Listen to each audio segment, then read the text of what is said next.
All right, here we are at the end of the trench where our water spigot is going to go, our yard hydrant. And so this is a 4-foot bury. I'll show you the hydrant that we picked out, and I'll talk about that here in a minute. But this is a 4-foot hole, so right to the bottom of that area, right in there, I've kind of packed up and made a little bowl around there. That's where the bottom of the pole or tubing or piping is going to go. And then the hydrant will come up and be right here so that I can access, get water to both of these pastures. I can put a water dish on this side, and then I'm going to run a short hose over to the water dish down there. And if you haven't seen the other video, I've trenched this all the way back to the greenhouse, 200 feet, and that's all buried already. I've got tubing coiled up in the hole over there, so I just have to extend it from there around to our hydrant. We'll get the install done at this end of the trench. This is the yard hydrant that I chose, and the ones that I will be using all over the farm here. This is a 4-foot bury, so it's a taller one. There are 3-foot buries, 4-foot bury, and a 5-foot bury. So this is meant to be buried in the ground 4 feet. And I can't remember the total length of it, but it's in the description. I'll link it over. I actually ordered this on Amazon. It has the weep valve, or whatever you call that. I think it's a weep valve at the bottom here, and I'll explain how this whole thing works in just a minute. All brass fittings here, but the top is all of our adjustments and everything like that. This is a variable flow, so it actually doesn't have to be turned all the way on or all the way off. You can do a little bit or all the way. This is just a cap on here, so it's got a regular hose thread on there, so you can hook a hose up, and it's got the bucket hanging little lip here, so you can hang the handle of a bucket over there while you fill it. Just to, for those of you who maybe live in warmer climates and don't have to deal with this stuff or have never seen these yard hydrants, this is a necessity out on the farm if you have animals to water them and get water places in the wintertime. So how this works is you lift the handle up, and that actually pulls up a rod that goes all the way down to the bottom, and the actual valve is down here at the bottom. And this allows water to come up, and you can go ahead and use water, fill your troughs, whatever you want to do, fill your buckets. And then when you close the handle, water that is all up in this tubing here, this tube is filled with water, it drains out of the little weep valve on the side here. So there's a little hole right there, and that all drains out. And so you pack gravel around the bottom of this so it can just weep out and soak into the ground. And what that does is that keeps the water all below your frost line. So if this is 4 feet in the ground, it's never going to freeze down here. And so that keeps the water all down below the frost line. And when you need water again, it turns the valve on way below the frost line. Nothing's frozen down here, and it pumps, allows that water to flow up to the top again. So this is the only way we can water our animals out here easily in the middle of the winter time. So we'll get our hydrant set in place here, and we'll get our water line hooked up to the bottom of it, and we'll start to backfill this hole a little bit here.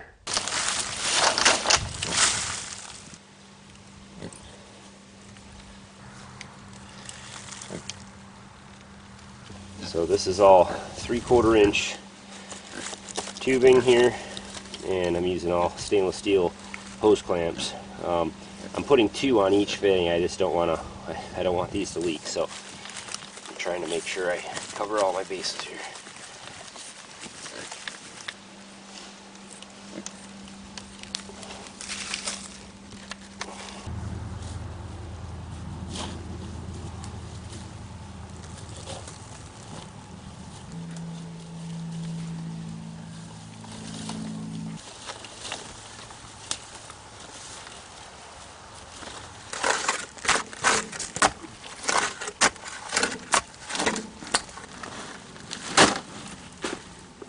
All right, so we're down here where the bottom of the yard hydrant's going to be, which is just right in this corner right here.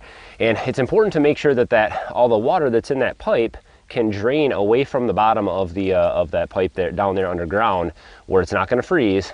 You want to have some area where that water can get away and drain. And so it's really important to know what kind of soil you have. Now here this is all 100% sand. I mean, there's maybe a little bit of clay in here, but it's mostly sand, and things just drain right through this soil. So I'm not extremely worried about it. I'm going to put some gravel around the bottom just to make sure that sand doesn't get in the bottom of that weep hole or anything like that. Just make sure we've got an area around the bottom of it that's covered with gravel.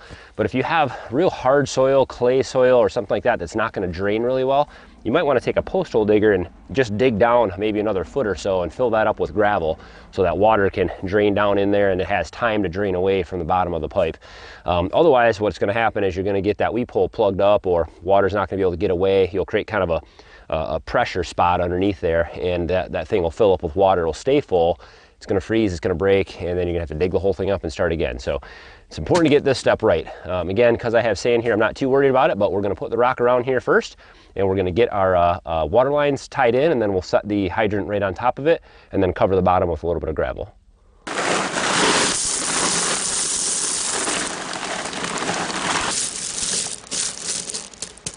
So I'm just using some thread sealant tape on this. You don't necessarily need it on these plastic to brass applications, but in this case I just want to make sure we get a nice tight seal down here. I am using a plastic irrigation 90. This isn't really ideal. The best thing to do would be to have a brass 90 here and then transition to the irrigation adapter, the 3/4 inch adapter that way. But the weight of the actual hydrant's not going to be on this 90, and it is going to give way around those rocks and things like that. Most of the support is going to be the dirt packed around this pole all the way up, and so you're not going to have a lot of weight on this, so it should be fine. I've used plastic adapters before. I've never had an issue with it, but again, like I said, brass is probably the better application in this case.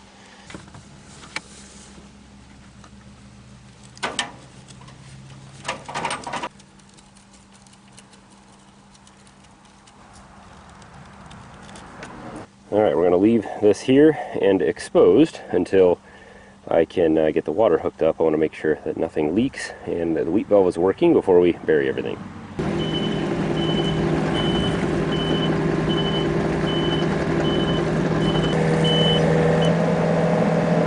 So here is the other end of that 200-foot run over to the greenhouse here. And this is where another spigot is going to go. And I was going to put it inside the greenhouse, but I think I'd rather just trench right up real close to this trough, and I'm going to put it right up along the fence line here. So we need to connect to our water source, which is way back over in front of the barn over there. So we've got more trenching to do here. This excavator should make quick work of it. And you don't need an excavator to do all this work, but if you're running several hundred feet of water line like I am, and digging 42 to 48 inches deep, that's a lot to do by hand. So we'll get this trench all dug, and we'll put our second hydrant in here, get everything hooked up, and check for leaks.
getting close to the water line and the electrical line.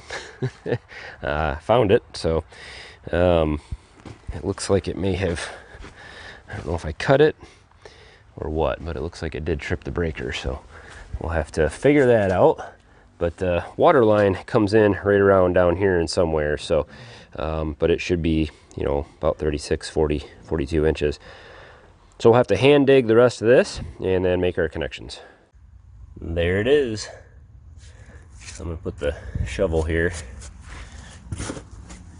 and then I'll use the excavator to dig up to it, hopefully, without hitting anything else.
Well, time to inspect the fittings and make sure we don't have any major leaks. So far so good. Everything looks pretty dry here, so all that's left to do is get this hydrant put in here and backfilled. We can start backfilling all the pipe. We'll test them out, make sure the weep valve works before we backfill here, and then we should be good to go.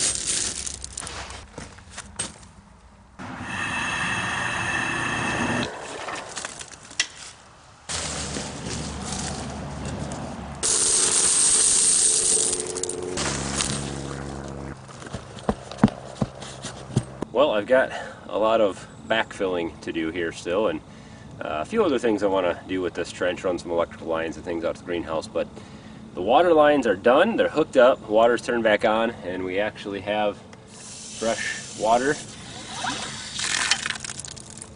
out here at the horse trough. So this will be great for the horses or the cows or any animals we have out in this pasture here, and then up front that services the other two pastures. So basically that's the three main pastures that we have here.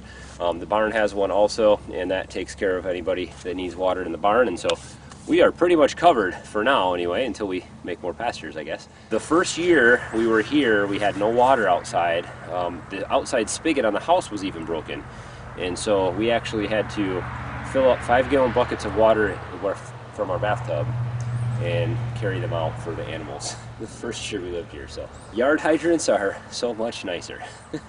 Thanks for tagging along. It's getting dark, so I won't take you along for filling in the trench, but basically it's just pushing the dirt into the trench, and that's what we're going to do here to finish this up. But if you guys have questions or comments about anything here that we did with the hooking up the yard hydrants, let me know. These yard hydrants, the Iowa ones, I'll put the 4-foot and the 5-foot berry, actually the 3, 4, and 5-foot berry, the different sizes. I'll put links to all those in the description. The price on Amazon with free shipping was actually just the same as it was pretty much anywhere else. So but these Iowas, nice, made in the USA, heavy duty, hopefully last 40, 50 years. That would be nice. So don't forget to hit thumbs up on the video, and of course subscribe if this is your first time to the SSL Family Dad channel. Lots of farming and gardening and DIY projects going on around here, and so we'll take you guys along for anything that I dig into over here. And as always, guys, thanks for watching. Have a good one.